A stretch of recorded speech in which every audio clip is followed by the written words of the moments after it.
So welcome back to my podcast, Woman Who Swim with the Sharks. I'm super excited. I have an incredible guest. The more I've been following, the more I've been seeing her work, is the more passionate I have become to this interview with her.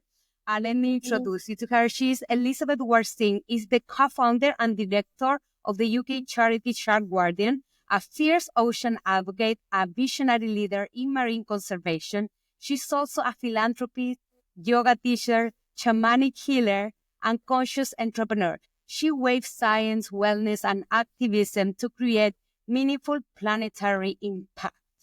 Liz, I'm so excited to have you on my podcast. And I say again, I've been following like you lately, and everything you post, everything you do is just, line up with everything I believe and everything I want to get to do and explore more. So thank you so much for joining me and taking your time.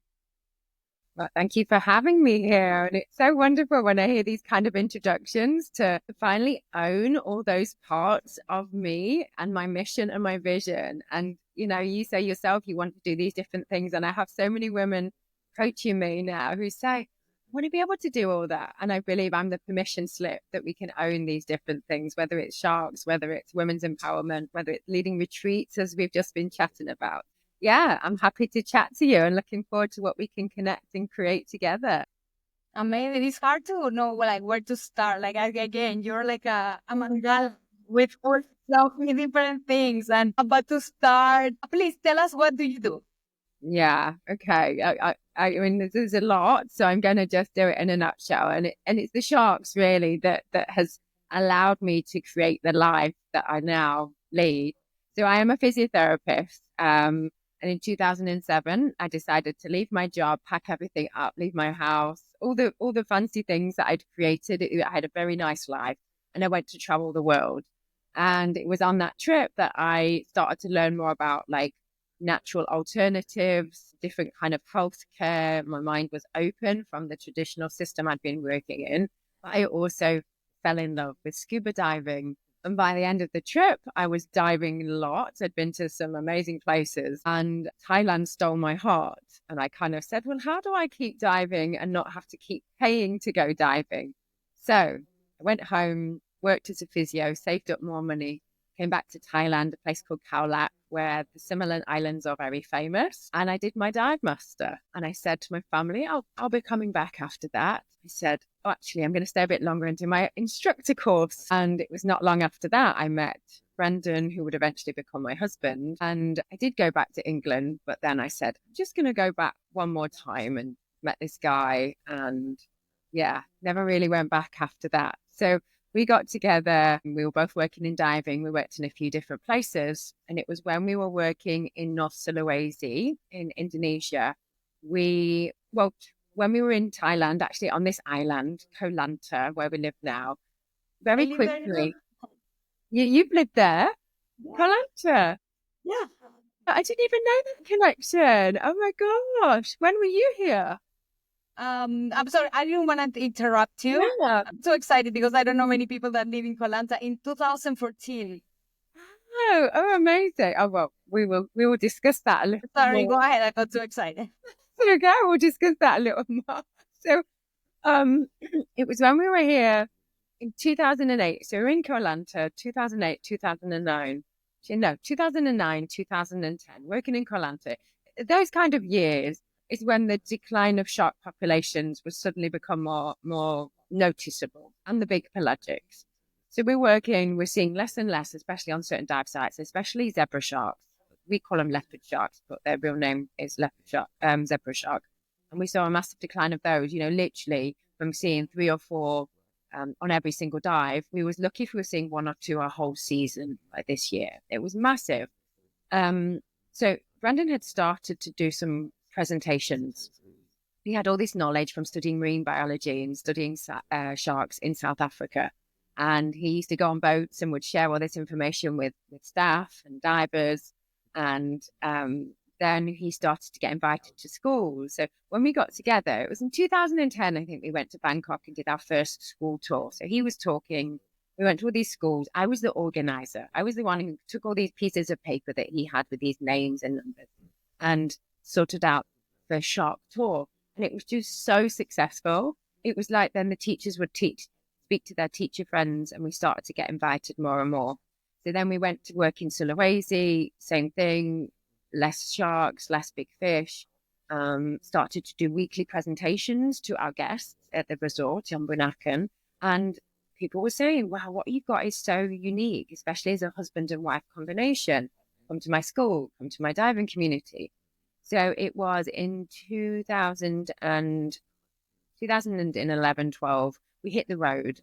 And 2013, we became an official charity. So in those years, we were just living off our own money, going to places like Hong Kong, sleeping on the floors of friends, and just putting it out there because people had no idea what was happening, even though there'd been such a massive decline in shark populations.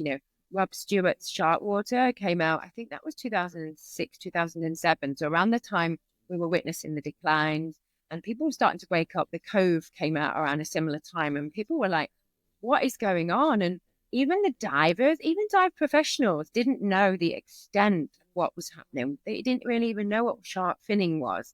They didn't know the numbers. And then the populations, so the schools that we were targeting, essentially international schools, there were lots of Thai Chinese, Malay Chinese.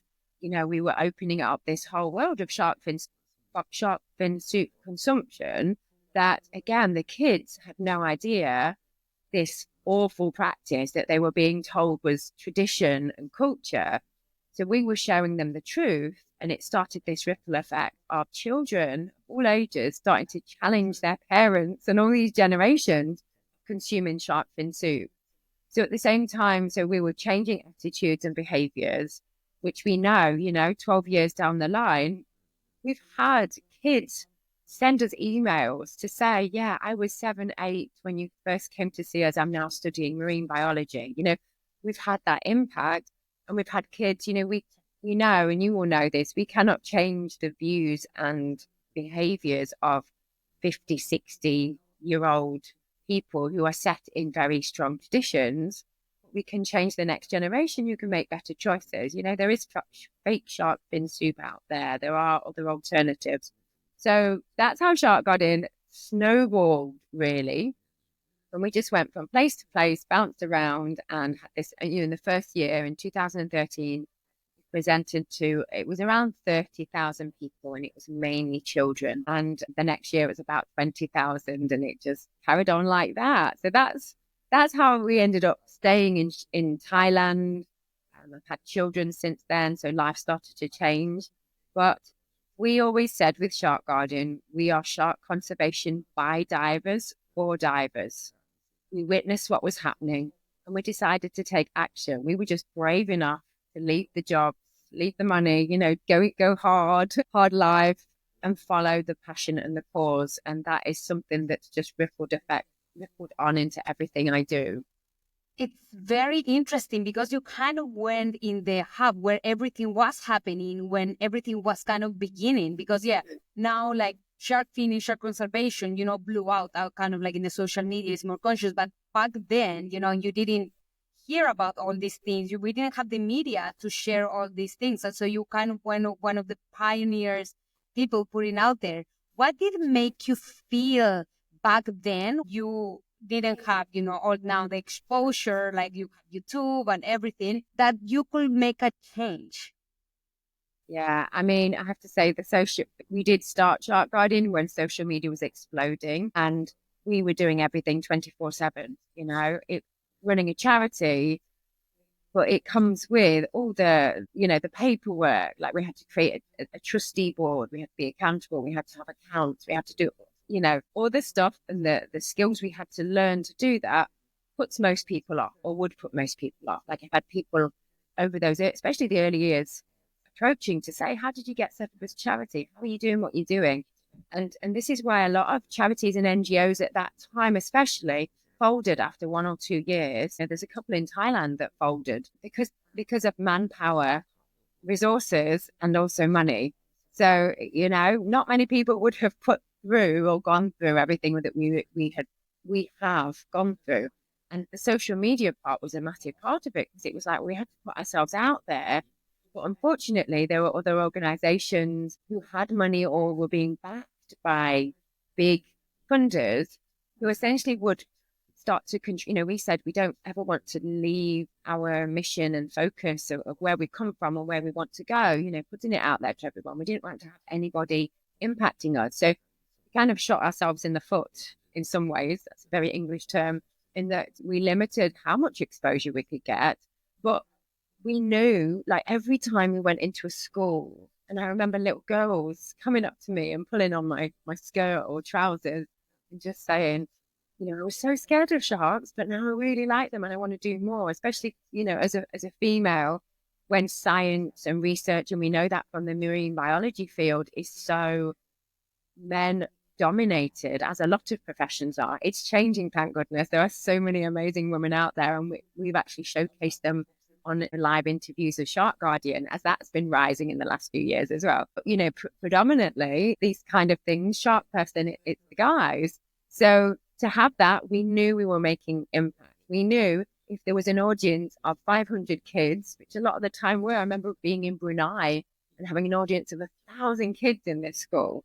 Even if one of those children decided not to have shark fin soup at a banquet that they were going to go to, you've got weddings, birthdays, Chinese New Year, all these things where shark fin soup is just reeled out. Even if that one kid says no and tells somebody else, or even if there's 5 kids who go from the presentation and tell 5 other people not to be scared of sharks, and that's a ripple effect, I feel that is a massive impact, because that ripple effect of the education and having the information to make better choices is so super powerful.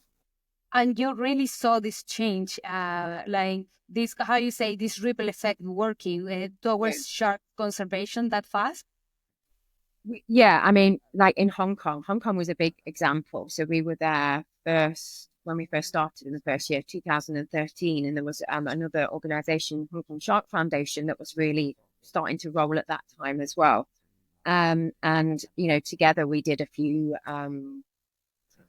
cross events, and there was a lot of children there in Hong Kong who were choosing like their dissertation, like projects, looking into shark fin soup consumption and providing alternatives. I'm being very brief, encompassing a lot of things that were going on. So that we were part of just that movement, if you like, that there was awareness. I remember we did a little presentation, and Gary Stokes, who used to be with Sea Shepherd, like he was there, and it was just like these people started to do stuff, and together it was this ripple effect. It's this community. When you come together with others, the message is so much more powerful. So yeah, and again, as people began to know us and recognize the name, then we started to get approached. So one of our most powerful, from a shark conservation impactful point of view, was collaborating with other organizations and getting the import and export of shark banned in the UK. So that happened in 2020 during COVID, actually. So COVID, the world shut down. We couldn't travel to go to schools. My husband's job stopped literally overnight. And we were approached by this one guy in the UK who had this petition, and he'd approached some other shark charities as well in the UK. He approached us and just said, like, can we do something about this? Because you could still import a certain amount of shark fin. There was a crazy, crazy law in the UK still. And it was like, this has to stop. It's 2020, it's got to stop. So we took that upon us and shared with other organizations. And it just showed the power of social media at that point, the petition, and the power of petition. We had to reach a certain number for it then to be considered in Parliament. And then it had to reach another number for it to go through the next stage. And that was like about a 2 or 3 year process overall, which resulted in the banning of the import and export of shark fin in the UK. That's incredible. So you get into the politics, laws, like you were managed to put that out there. That's absolutely incredible. And off the back of that, around the same time or halfway through, the EU equivalent, they saw that was happening. A few other charities and NGOs in Europe approached us and had, we shared what we'd done and what had worked. And we are part of a collaboration, a coalition that's still ongoing in Europe. And it will happen. I know it will all go through because, again, it's the power of people working together. We've always said this, and it did frustrate us at the start. Organizations that would pop up and you know that they were just out, unfortunately, even in the charity world. Even, people start off with a good cause and a good intention, but somewhere along the way, especially in the world of social media, where numbers and fancy pictures and videos have become more important, we've prided ourselves that what matters is the sharks and the ocean and the planet. And for me, my big driver, as you will see on my social media, is my children. I want my children to be able to have a planet. That's the bottom line with it all. And without sharks, they don't have a planet. Sharks are at the top of the ocean food chain. If they die, everything dies. And then the impact of all the other things, the trash, everything, it rolls into one. It's like, yeah, we have to do all we can. And I'm not going to be bothered about likes and numbers. We're still doing things on the ground. And it did. It used to get me in the early days. I'd be like going, Brendan, they're getting this money or they're getting this exposure, but we're out there doing this every day and we're making the impact, but nobody's seeing that. But they're the silent warriors in this world, aren't they? And there's plenty of them. So kudos, shout out to if you are out there running a cause, pushing a cause, doing your thing. I know how it feels. And you know what matters is the reason why you're doing it. Not about Absolutely. I was actually talking to Madison last week about that. And she came up like a lot of people that doing the groundwork, they so sad they don't have the exposure because you really are using your time and efforts to put your work in life, in real life. So I understand. And I hope like everybody that's listening, it will follow you because it's absolutely amazing what you're doing. And I'm so curious, what hooked you to sharks? Because you started this big crusade saving the sharks when this was like nothing. It was not like, a lot of people now do it because social media pictures with sharks look good. It came trending. Back then, it was not trending. So what hooked you and what you decide to take this amazing? Yeah. I mean, and it's funny because we used to go into even now when we go into schools, actually, sharks are always quite cool for kids, but the awareness of them and wanting to do stuff, there's all the cute and cuddly things like elephants, dolphins, pandas, they're the ones that people have always gravitated more toward. And we say, well, you know what, there's unfortunately, there's a lot of species who need our help and just, follow the cause, the passion. Sharks for us, it's because of Brendan. So he is from South Africa and he became a diver as soon as he could. He became a scuba instructor at a very young age. He was one of the first course directors at 18 or 19 one of the earliest. And so he just had all this knowledge and all this passion. And I remember the first time watching him stand up and do this presentation and just how much about sharks we didn't know, how we were led to believe that the Jaws image is what a shark is, that they are scary and they're menacing and they're out to get you. Just that in itself and learning about the importance within the food chain. This is something that's so impactful in Europe and the UK. I'm from a place in England, very far from the ocean. And you can feel very removed from everything that is in the ocean. You can forget that the ocean, you need the ocean to survive. Sylvia Earle's famous quote, without blue, there is no green. And so when we show people the food chain, sharks as apex predators, it suddenly lands, okay, I need to know more about sharks. So when we start to share different species, and like in the UK, when we share the basking shark, second largest shark in the world, it's like, you've got the second largest shark in the world in your waters. Like, go look at it, go do something. And that's been wonderful in the UK. We have little schools and certain followers who spread our word there. And I have to say, from a personal level, when I first went traveling in 2007, I saw my first shark when I was snorkeling in Australia. And I mean, that was insightful. The first time I put my head underwater and snorkeled and saw the underwater world and the colors and the magic, it literally took my breath away. First time I put my head under, I was hyperventilating because it was like, what did I just see? And then snorkeling, and then later in that trip, seeing my first shark and just going, what an amazing, beautiful creature. This was just a black tip reef shark. Like, wow. And it swam away like it's not scared of me. And I've always had the Jaws soundtrack in my head when I'm in deep water or stuff. And it just, I guess it started a stronger connection just to the ocean, full stop. So many people are so removed from nature, the ocean, just because people get stuck in the system, the daily grind, and think that they don't need to care. What we are nature. We evolved from nature. We're like 71% plus water. Like, I think the pandemic and the lockdown allowed people to kind of start to reconnect, and that was a beautiful thing. But when you have society and media with all this, the negativity, again, people have this disconnection.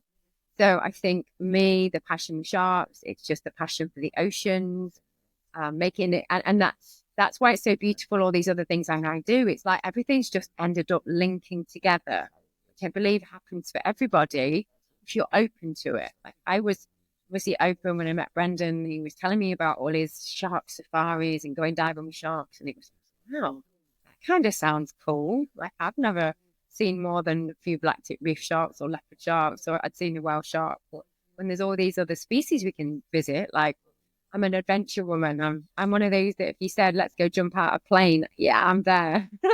I can definitely see. So yeah, I mean, it was him who opened my world to the sharks, but it was very quick to see that there were so many fewer sharks. And when we were hearing it around the world, and it just one of those moments, yeah, well, we have to do something before it's too late. And with all these years you have your Shark Guardian, what is being, you think, the most effective campaign or the most effective thing you have done that helped to save the shark? Yeah, I mean, I think, like I say, the Finspire change, the banning of the shark fin in the UK, like that was really massive. But I think, like I shared before, the fact that we have people now reaching out who have said that the presentation they saw when they were a young kid and now they are late teens or early 20s and they're studying marine biology, or they're going, going into this science or research or that kind of field. I think that really is the most special part of it, because again, when you're doing it in those early days and you're traveling and you've got no money and all the things and you feel no one's noticing, and yeah, and over the years, as social media has grown and you've had all your influencers and this, and you see them with all their likes and you see the reshares and you just think, why aren't we getting that exposure? But actually, it's those kids that are now in a position to make a difference. And like when we do the snorkel trips here from Kolanta, we take families and, we show a presentation. There's often kids that are scared of sharks. These are 5, 6, 7-year-old kids. They're scared of sharks. We do a presentation. They get more curious and they say, okay, yeah, I might like to see them. And then we go to the ocean and I'm actually guiding them and pointing, and they see the shark. And by a few hours later, they are swimming by themselves, pointing out sharks to others. And what that is going to do for when they go home, not the average kid can say, like, especially I just think about kids in England and Europe, like that kid's going to go and tell their friends, yeah, I went snorkeling with sharks in Thailand. And everyone will go, what? No way, sharks. And then they share. Again, it's this ripple effect. Everyone has this potential to spread the word. Again, with the right information and better education, people can make better choices. So that rolls out into not eating shark fin soup and not consuming any shark product in any way, because we have shark in beauty products, in pet food. There's a whole list. And then it probably rolls out into the fishing industry, but we'll probably touch on that later. Oh, yeah, I think we need to do a couple of episodes for sure, because there's so much we need to cover. But I'm super curious about your vision in the shark conservation lately. Do you really see a change? You think we are still in time to get where we supposed to be getting? Especially, I'm talking also about like in my social media, in my Facebook, a lot of my friends express their concern about the politicians, because many of them, they don't really get this global warming, ocean acidification, and that can kind of reverse everything. All these people are being working for the last years very, very hard. what's your vision, and what do you think it's where your position on it?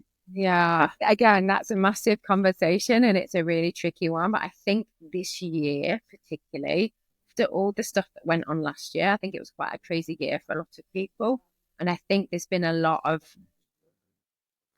curtains drawn, veils lifted. People are starting to see people, politicians, those in charge in a very different light. And it just relies on this collective community, humanity. I love the fact how we connected was probably via another ocean person, It was. freediver, or these connections, and you look at something on social media and you say, oh yeah, she's here, of course she's here, or this woven because we have this common wanting to save the world or just passion for the planet. So I think so many people like us now, and the power of social media, we just have to stay hopeful. We have to keep in that high vibration and positivity, and knowing like our children, they have been born here. We're all on the planet. Our soul's purpose is exactly where we're supposed to be. And our children are here to be that next wave. We have to make these better choices. We have to stand up. We have to step into scary situations where we speak out and ensure that we are living good lives and doing things to help and protect the planet. Again, say this, it's this ripple effect, and I say some of the classes I lead, waves of change. It's this, we all have to keep doing it and spreading it. Just that one person can lead to massive things. And with like our children who are seeing, my kids going to snorkel with sharks. It's like my 9-year-old, oh yeah, I don't want to go next weekend. I've seen too many sharks. Like, who says that? Because she's done it so many times. It's like, yeah, mummy, let's take me to see whale sharks in the Maldives. That's what we're working towards, So I stay positive because I think there's still so many positives coming through. I follow a few on Instagram. I think you do too, that do like January. I just saw one, good things from January, or like eco wins of the week. There's people sharing these positive things, and whether it's like new alternatives to plastic or new marine protected zones, and all these things. And at the same time, I'm just thinking like Galapagos, like we're going to Galapagos next year, and there's been so many things about the fishing, and marine park, how are they being enforced and all this. I think we've got to stay positive that the right people will get into those positions to carry on the protection. There are obviously far too many people in positions of control who could do better, but I think the masses will win overall. I really love to hear you because I cannot lie to you. I need to confess, I went a little dark last year because of like my favorite colors here in Nassau actually died over the summer because of the global warming. And it was like the beats I have. And I went like, I pray and I thank you for being here. I felt like in Avatar, I had my spots. And last year, because of the water reached to 3 Celsius here in Bahamas, in Fahrenheit will be like 90 something. It died, and I went like, how are we gonna reverse this? Is it late? Is it too late? Are we going downwards? But I love your point of view that we have to stay positive and we have to stay high, because high vibrating high, Yeah. because it's the only way. Otherwise, how else you can Yeah. live?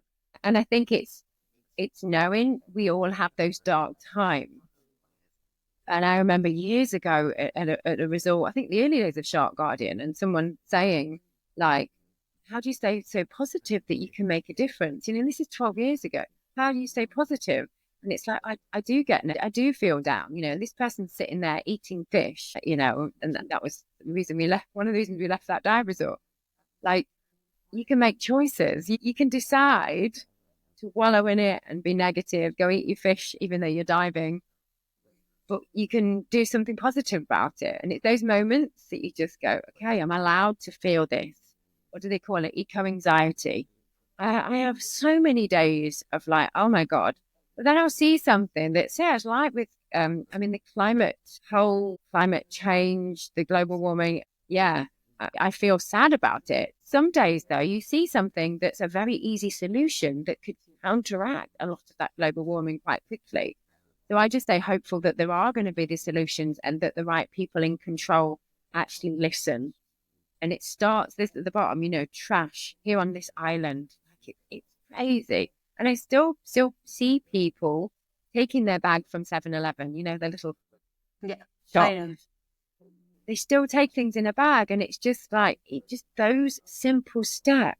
If millions of people made those simple steps, it would make a difference for the trash. If millions of people followed the advice for the global warming with regards to their consumption of electricity, planes, it's such a massive topic. It can, yeah, again, I am a positive person, so I'm staying in the positive, but we are allowed to feel the pain and negativity because it's hard to stay in that positive all the Yeah, time. but I bet to carry on with what you've been doing, especially with sharks, knowing like ups and downs. And, Yeah. sometimes you might feel like frustrated, something is not going and you've been putting your effort. You have to be like, it can only a person with your positivity, I think, can achieve what you have done. And that explain a lot of your work. And it's very amazing. It's super, I'm very happy like you're sharing all this, because I think a lot of people feels a little bit this way. Like the corals are dying, the ocean's getting warmer, but we feel so little, so Yeah. Yeah. what I really can do. Again, it's what we teach our kids, isn't it? We're allowed to feel sadness. We're allowed to get angry. It's not. This is part of our inner work. This constant inner game we have to work on to be able to help with our external world. And we are allowed to feel sad, angry, frustrated. I work with my children on a daily basis for that. Acknowledge it and then move on. Acknowledge it and move on. And find the hope, find the positivity. Go and see, like, I have friends doing coral restoration here on the island, like things like that, these projects, even like sunken wrecks to create more ecosystems for marine life. I think they're going to be a bigger part of our future because of the coral reefs dying, the impact on the actual coral itself and that knock-on effect for the actual food chain.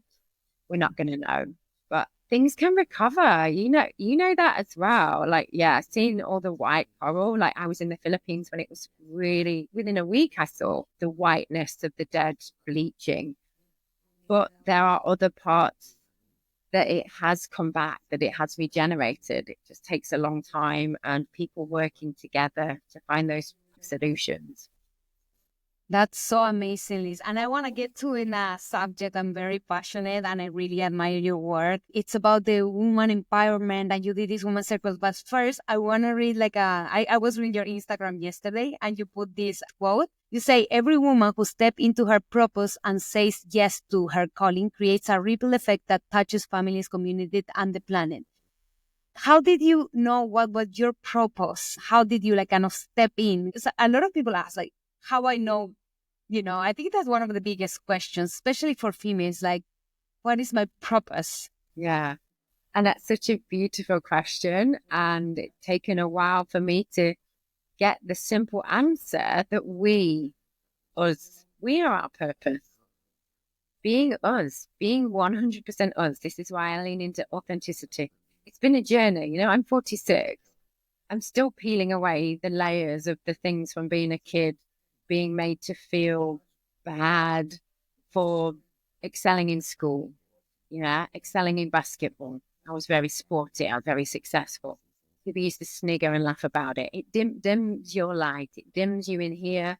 It stops you from truly doing what you want to do. You start doing things based on what you're told, whether it's your parents, your teachers, society, subconscious seeds that have been planted in there. I'm not even going to start on epigenetics. So, our actual DNA, who we come from, like your lineage, how that affects who you are and how you see the world and how you react to things around you. So it starts with doing this work, whether that you start with yoga, whether you start with some meditation.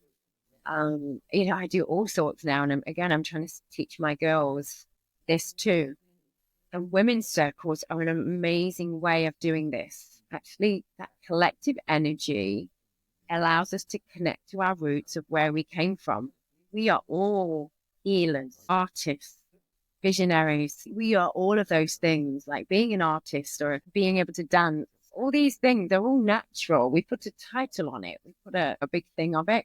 Yeah, some people have followed those paths, those causes, those soul purposes. Some people have followed them in a different way and they are creating impact in that way. We can do it all and we actually can do anything we desire. And this is what I share all the time as well. But it's about just coming back to ourselves.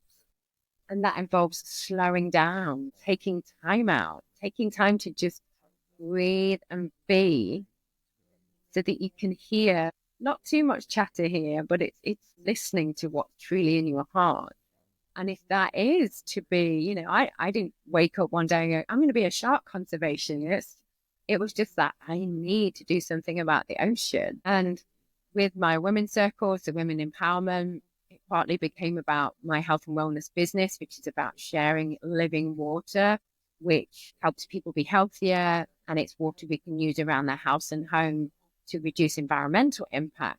I started to see these women who were going through these journeys of health and transformation and how people needed this permission slip. When someone goes first, you are then the permission slip for others. So I saw, the more I step into my true self, it allows my children to know they can be and do whatever they desire. They run around on the beach, they scream, they climb trees, they dance when the music starts. It's that freedom. It's the inner freedom. It's about stripping away these layers of what society told you were supposed to be and actually spending time to go, what lights me up? What do I love? Waking up every day and going, yeah, I get to do this today. And I know it might sound like, some people are in jobs that they hate, doing lives that they hate. I know we can't just change this overnight, but there are alternatives. If you're brave enough to take those steps and do something out of the system, out of the normal way of living in this world, once you connect, start taking steps from that inner drive, actually the whole world opens up to support you in where you want to go. What's the prime example when we just jumped on and you were saying, yeah, I do ladies trips in Tiger Beach in the Bahamas. And I'm like, I'm creating these different retreats and I want to do dive trips for women in other places. Like the universe delivers if you're open to it. And again, you just have to be brave enough to to listen to the signs and take those steps. How was it for you, because you're a mother as well, to kind of fall out of the system and pursue your passion and everything, being a mother, because society still tells you, like, you should take your skills to this school and give them kind of like a stability and whatever. How that process is for you, like being a mother? I stepped out the system when I decided to live in Thailand many years ago. I didn't expect to have children and still be calling Thailand my home by any means. So again, that was just about following my heart and knowing my cause, because Shark Guardian had appeared and that was the life that we created. I think, even now people will say, are your kids in school, or what are the kids doing for school? And it's just that knowing that those kind of questions are from other people's insecurities and we're all different, and especially our kids are really different. Like the freedom my children have in this country, how they've grown up on a beach, the confidence they have to interact with other people, new people, go to places, go to travel, and it's just like normal. There's so many other skills that they've developed, life skills, global skills and experiences. I just look at it, are they happy? I keep connecting in with them. Are they happy? What do they need? And I think the school systems are so outdated. They are built on very outdated systems of what society needed many, many years ago. And as I mentioned earlier, our kids are going to be needed to help repair the world, the planet, animals. How compassionate my kids are towards animals. I've not taught them that. They have just lived through that and developed the empathy that's in absolutely everyone. Again, linked to this thing about being connected to nature. When you lose or get that distorted perspective that you don't have to take steps every day to conserve your environment and connect to your environment, like it's just a normal thing. We allow our kids to be in that nature and environment every day. It just becomes a normal thing. that they want to protect it. And they are going to be the ones who help our world move forward. The world is already crumbling. The systems are already crumbling. This new world is evolving. And I do feel this year is such a pivotal time for that. And it means our children need to keep having these experiences so that they know about stepping into their true purpose. That, again, they're not going to know. As I say, it is them. It's just about following what's in their heart. And I think just the fact, I think for me now as well, people just know I'm going to do my own thing no matter what. And that's just part of embodying and embracing all those aspects of who we are. That those, you know, the yoga teacher, the shamanic healing, the physiotherapist, the women's circle facilitator, and now I've just started leading ecstatic dance sessions. It's just listening to the nudges, what feels good, how others respond and know that they need these things. Like, it's just then embodying and knowing, yeah, this is me. I'm going to do me. I'm going to do this. Because if everyone really embodied who they are and what they're supposed to do, then we would have enough of all these different magical beings, each playing their part in the world as they are supposed to. That's amazing. The world will be just beautiful and harmony. And thank you for allowing me to dive into that, because I've not really thought of it on that perspective either. That's very more for more women, especially more women. And that's what yeah. I really want to ask about your woman circles. Can you tell me a little bit about it? I'm super, super excited to hear about that. Yeah. And actually, the one I ran the other night, there was 25 of us on the beach, fire, beach, new moon, so dark. And afterwards, we went in the ocean and we played with the phosphorescent because it was dark enough to do it. And, you know, playing and creating that magic was amazing. So I attended my first online circle during the pandemic. Someone I didn't know, I'd connected to on Instagram. She said, come and join this. We need connection. And that's the bottom line. It's just connection. It's just allowing yourself time to be with other women, feeling their energy. And if you want to share, you share. If you're there just to listen, you listen. And it's generally a two-way exchange in that you don't go to get answers. You receive lots of answers. You're not going to be mended or fixed. It's not like you only go to a women's circle if you have some problems or whatever. It's something that we did as women. I feel so deep about this from an ancestral point of view. Women all over the world have always come together and just sat and shared and talked about what's happening in their life, what's happening in their family, what's happening in the world. It's just normal. And in the medieval times, women started to be seen as being too powerful just by being themselves. Can you see how all this links together as well? That women were told that they were too much. Women who were healers were told they were witches. Women who were dancing or, even women who helped women give birth, early midwives, were slowly told that they were bad because people didn't like the power that those women had. And at the end of the day, all it was women being women. So women coming together, women started to become unsure about other women. Women had to make a choice sometimes between their children and allowing another woman to go into a very bad situation, you know. Women were killed, all sorts of being women, and how women interacted and saw each other became a very negative thing. And this is within us all. This happened throughout the world. And I believe, again, our generation are here to unpick and take away these layers, work through the trauma, do our healing, come back to ourselves. And when women come together in circle, like, it's so powerful. The energy, the shift, like how many times women have said they received the answers, or that you can relate to other women just by a woman saying, yeah, I'm feeling this, or this has gone on. And people are like, wow, it's not just me. And then they get that permission slip again that they can share what's going on in their life, because again, women have lost their voice. Women in the world, full stop. I mean, I feel so grateful. I live in a world and a society where I can use my voice, and I've had to find my voice again from these kind of inner wounds. People, it breaks my heart. There are women around the world who are not, that are covered up, that are not allowed to speak, that they're not allowed to go to school. I feel that so deeply. So if I can create a safe space where women can come together and be themselves, and each time they shed a little layer, they learn a little bit more, they learn some wisdom to pass on, they get some tools to help them step further into their true self. Like that fills my heart with so much joy.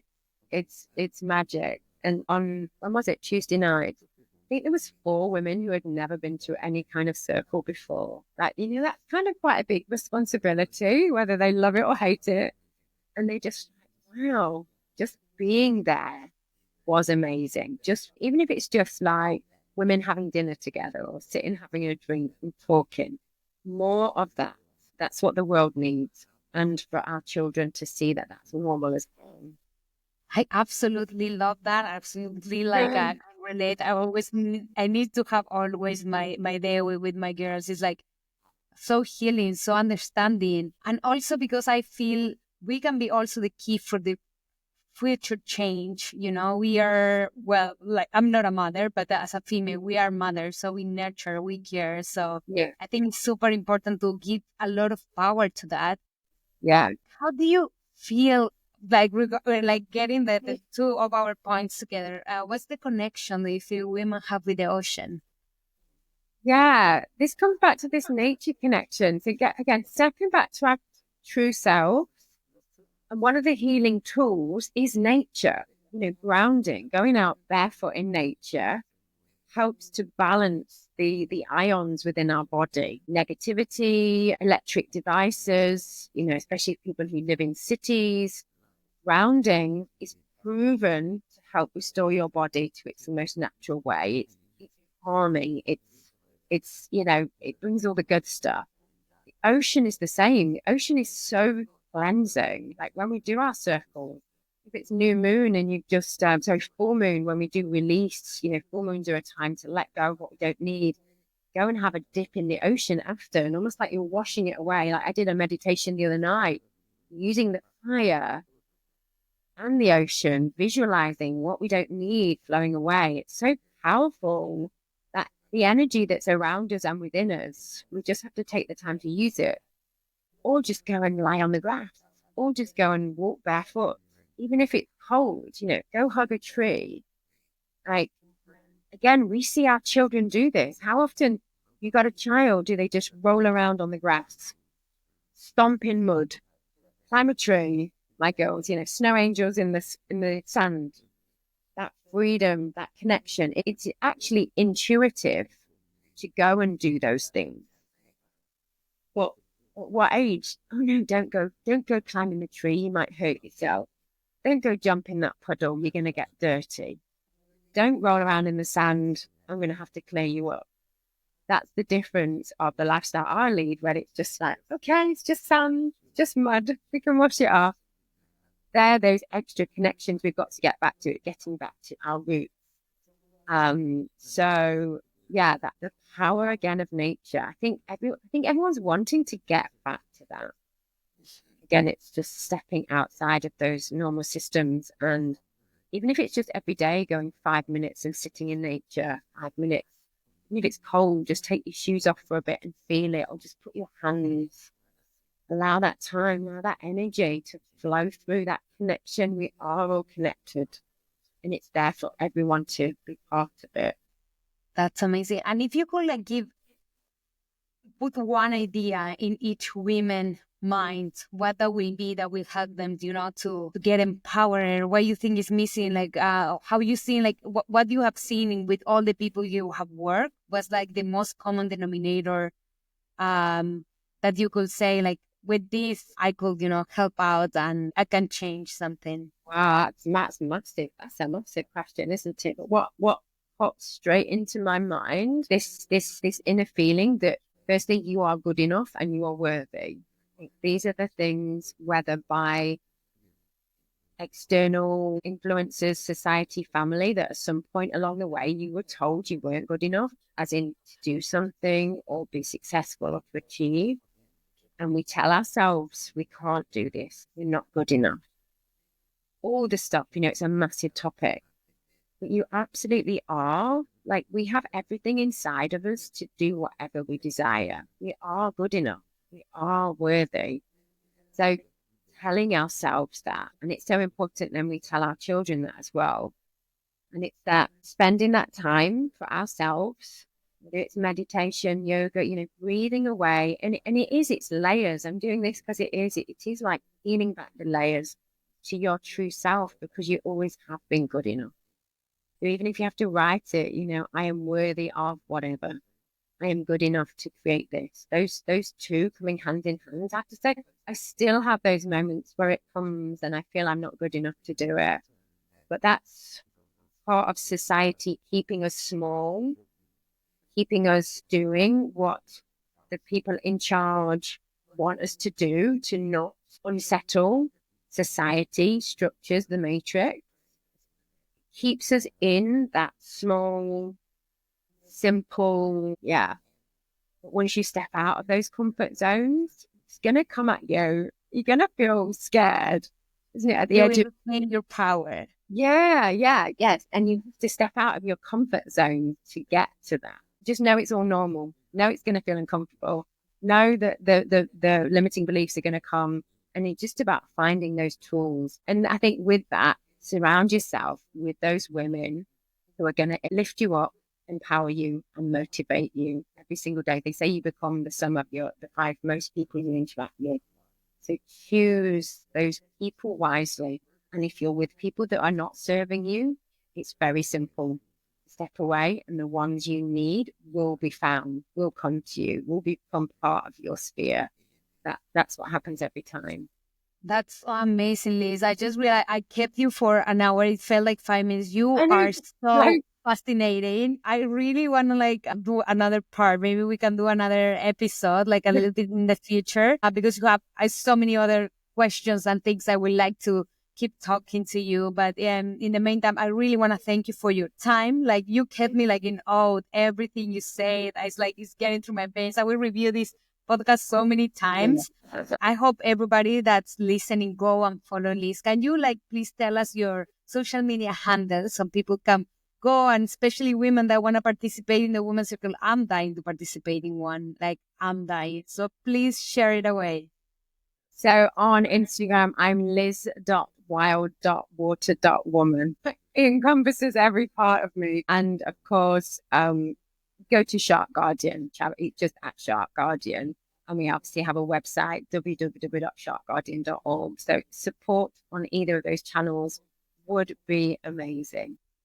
Yes, I will put all your social media also in my description, and I will share everything of you away, because what you do is absolutely amazing. You have been consistent for all this year. You started when things were more tough, and the work you're doing with women is something I really admire. You're see the light there. What you're doing is what I wanted to get someday. So it's super inspiring.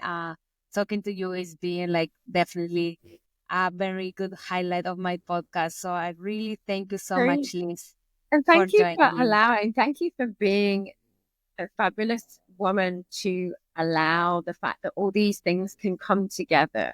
You don't have to just be shark conservationist. You don't just have to be a marine biologist. You don't just have to be a scuba diving instructor.